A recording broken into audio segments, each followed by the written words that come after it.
Hi everyone, ನಾನು ನಿಮ್ಮ ಸಂದರ್ಶಿನಿ ಸ್ವಾಮಿ.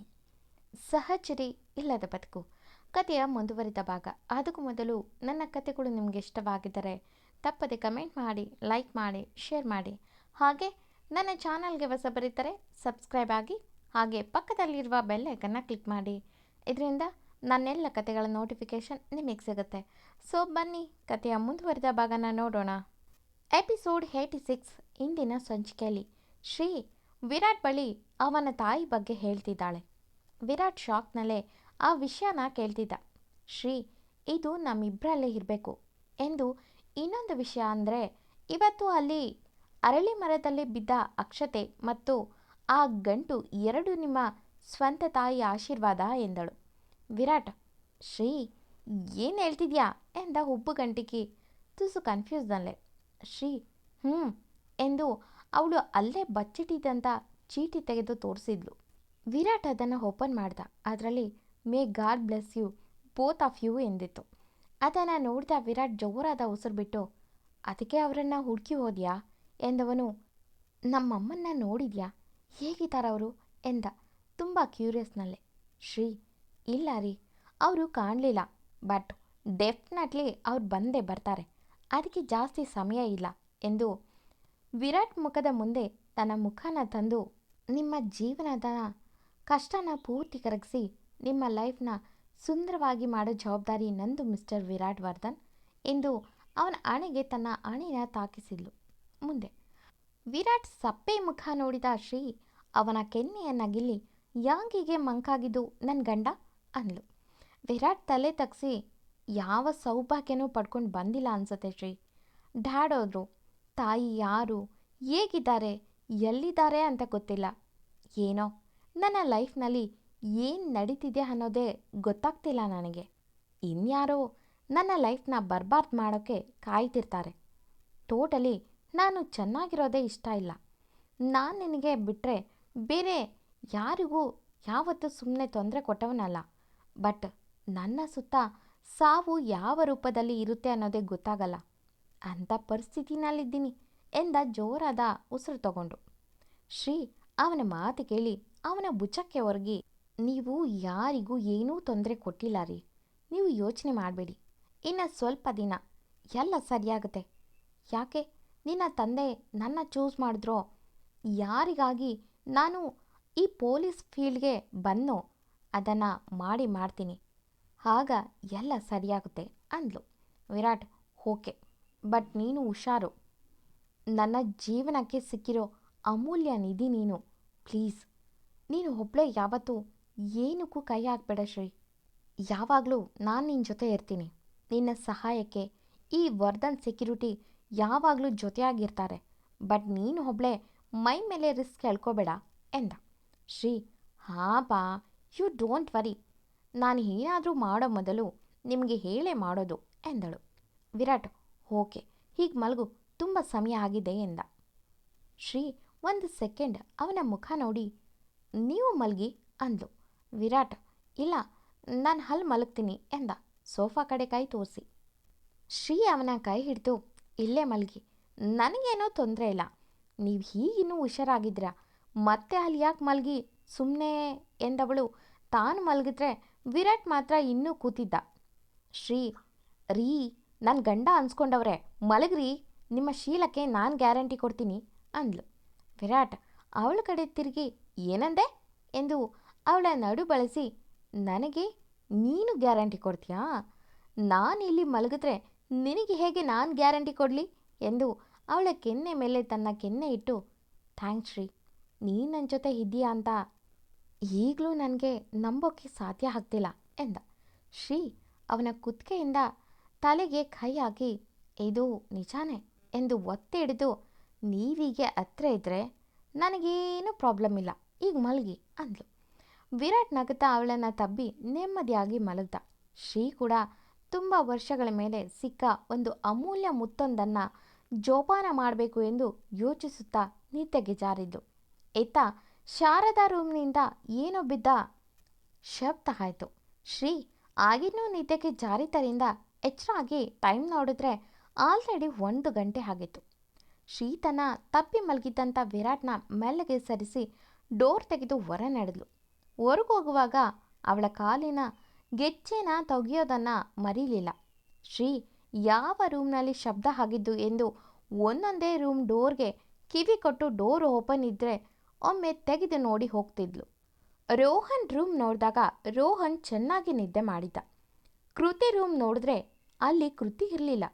ಶ್ರೀ ಅದನ್ನು ನೋಡಿ ಒಮ್ಮೆ ಉಪ್ಪು ಗಂಟಿಗೆ ಎಲ್ಲೋದ್ಲಿವಳು ಎಂದು ಒಮ್ಮೆ ಸುತ್ತ ನೋಡಿದ್ರೆ ಕೆಳಗೆ ಶಾರದಾ ಅವರ ರೂಮ್ನಲ್ಲಿ ಬೆಳಕಿನ ಜೊತೆಗೆ ಬೆಳಕಲ್ಲಿ ಕೈಗಳು ಹಾಡ್ತಿರೋ ಥರ ಶಾಡೋ ಅಲ್ಲೇ ಕಿಟಕಿಗೆ ಬೀಳ್ತಿತ್ತು. ಶ್ರೀ ತಕ್ಷಣ ಉಪ್ಪು ಗಂಟಿಗೆ ಈ ಕೃತಿ ಏನಾದರೂ ಹತ್ತಿಗೆ ಎಂದವಳು ಶಬ್ದ ಮಾಡದೆ ಅಲ್ಲಿಗೆ ಹೋಗ್ತಾಳೆ. ಬಟ್ ಅಲ್ಲಿಯ ದೃಶ್ಯ ನೋಡಿ ಒಮ್ಮೆ ಶ್ರೀ ಕೂಡ ಶಾಕ್ನಲ್ಲಿ 2 ಹೆಜ್ಜೆ ಹಿಂದೆ ಸರಿಸಿದ್ಲು. ಅಲ್ಲೇ ನಿಂತು ಅಲ್ಲಿ ನಡೆದ ದೃಶ್ಯನ ನೋಡಿ ಒಣಗಿದ್ದ ತನ್ನ ಗಂಟಲನ್ನು ಮುಟ್ಟಿ ಓ ಮೈ ಗಾಡ್ ಎಂದವಳು ಹೊರಗೆ ಕೃತಿ ಬರೋದನ್ನು ನೋಡಿ ಬೇಗ ಬೇಗ ಕಾಲ್ ಕಿತ್ತವಳು ಅಲ್ಲೇ ಮೆಟ್ಟಿಲ ಕೆಳಗೆ ಕೂತಳು. ಕೃತಿ ಒಮ್ಮೆ ಸುತ್ತ ನೋಡಿ ಮೆಲ್ಲಗೆ ತನ್ನ ರೂಮ್ ಸೇರಿದ್ಲು. ಇತ್ತ ಶಾರದಾ ಅವರ ರೂಮ್ನಲ್ಲಿ ಬೆಳಕು ಆಫ್ ಆಯಿತು. ಶ್ರೀ ಕೂತಲ್ಲಿಂದ ಎದ್ದು ತನ್ನ ರೂಮ್ ಕಡೆ ಹೋಗುವಾಗಲೂ ಒಮ್ಮೆ ಸುತ್ತ ನೋಡುತ್ತಾ ತನ್ನ ರೂಮ್ ಸೇರಿದವಳು ಅಲ್ಲೇ ಇದ್ದಂಥ ಜಗ್ ನೀರನ್ನು ಖಾಲಿ ಮಾಡಿದ್ಲು. ಅವಳು ನೋಡಿದ ದೃಶ್ಯ ಅಂದರೆ ಅದು ಎಂಥವರ ಗುಂಡಿಗೆಯನ್ನು ಕೂಡ 1 ನಿಮಿಷ ಸ್ತಬ್ಧ ಮಾಡುತ್ತೆ ಆಗಿತ್ತು ಅವಳ ನೋಡಿದಂಥ ದೃಶ್ಯ. ಶ್ರೀ ಅವತ್ತು ರಾತ್ರಿ ಪೂರ್ತಿ ನಿದ್ದೆ ಮಾಡಿಲ್ಲ. ಅದರ ಬಗ್ಗೆನೇ ಯೋಚನೆ ಮಾಡುತ್ತಾ ನೆಕ್ಸ್ಟ್ ಡೇ ಶ್ರೀ ಬೇಗ ಎದ್ದು ಸ್ನಾನ ಮಾಡಿ ಏನು ಗೊತ್ತೇ ಇಲ್ಲ ಎನ್ನುವಂತೆ ನಾರ್ಮಲ್ ಆಗಿ ಕೆಳಗೆ ಬಂದವಳು ಸಾವಿತ್ರಮ್ಮನನ್ನು ಕೂಡ ಇಲ್ಲಿಗೆ ಕರ್ಕೊಂಡು ಬಂದಿದ್ದರಿಂದ ತಿಂಡಿಗೆ ರೆಡಿ ಮಾಡ್ತಿದ್ಲು ಅವ್ರ ಜೊತೆ ಸೇರಿ.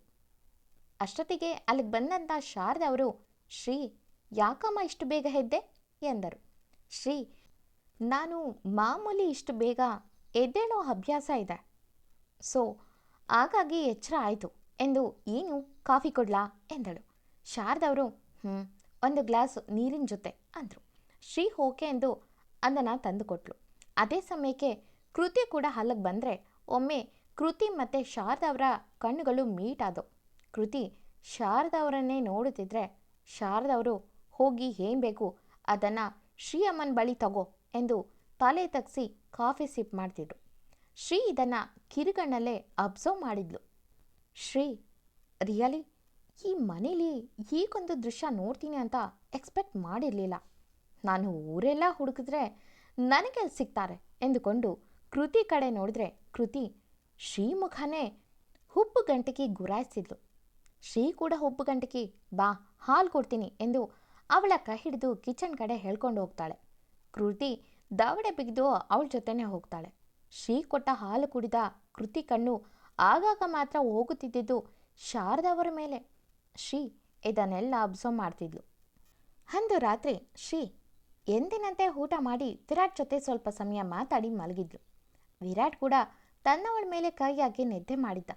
ಶ್ರೀ ಕಣ್ಣು ತೆರೆದು ಇದೊಂದು ಪ್ರಾಬ್ಲಮ್ ಸಾಲ್ವ್ ಮಾಡದೆ ಹೇಗೆ ನಿದ್ದೆ ಬರುತ್ತೆ ಎಂದು ಇದಕ್ಕೆಲ್ಲ ಏನಾದರೂ ಒಂದು ಪರಿಹಾರನ ಕಂಡುಹಿಡಿಬೇಕು ಎಂದು ಯೋಚಿಸುವಾಗಲೇ ವರ್ಧನ್ ಬಂಗಲೆ ಒಳಗೆ ಒಬ್ಬ ಕಪ್ಪು ಬಟ್ಟೆ ಮುಸುಕುದಾರಿ ಒಳಗೆ ಬಂದವನು ಸೀದಾ ಹೋಗಿದ್ದೆ ಶಾರದಾ ಅವರ ರೂಮ್ ಕಡೆಗೆ.